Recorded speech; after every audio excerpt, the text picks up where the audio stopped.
এই আন্দোলনের master mind কোনো দল, কোনো ব্যক্তি নয়।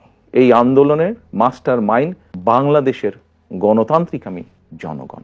জুলাই গণ অভ্যুত্থানে আপনার ভূমিকা নিয়ে অনেক আলোচনা আছে। এটি মোটামুটি সব পক্ষই স্বীকার করে যে সেই সময়ে আপনার একটা সক্রিয় ভূমিকা ছিল।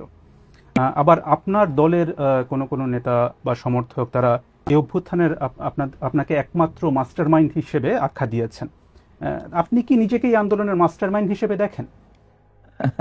না, আমি অবশ্যই এই জুলাই আন্দোলনে আমি কখনোই মাস্টার মাইন্ড হিসেবে দেখি না।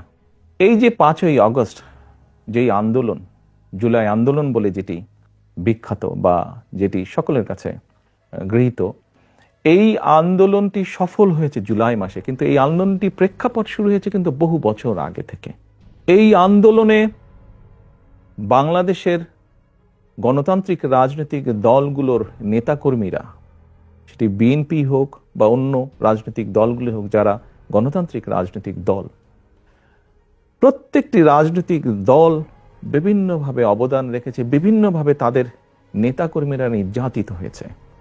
আমি মনে করি জুলাই আগস্ট মাসে এসে জনগণ সকল গণতান্ত্রিক রাজনৈতিক দলের সাথে অংশগ্রহণ করেছে।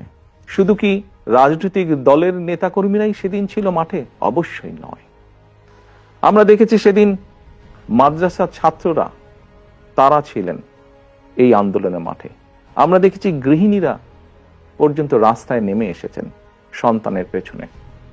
আমরা দেখেছি কৃষক, শ্রমিক, সিএনজি চালক, ছোট দোকান কর্মচারী বা দোকান মালিক থেকে আরম্ভ করে গার্মেন্টস কর্মী থেকে আরম্ভ করে তারা নেমে এসেছিলেন।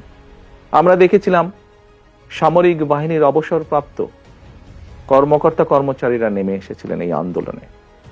এমন অনেক সাংবাদিক যারা স্বৈরাচারের অত্যাচারে নির্যাতিত হয়ে দেশ থেকে বাইরে চলে যেতে বাধ্য হয়েছিলেন, তারা সম্পৃক্ত হয়েছিলেন এই আন্দোলনে।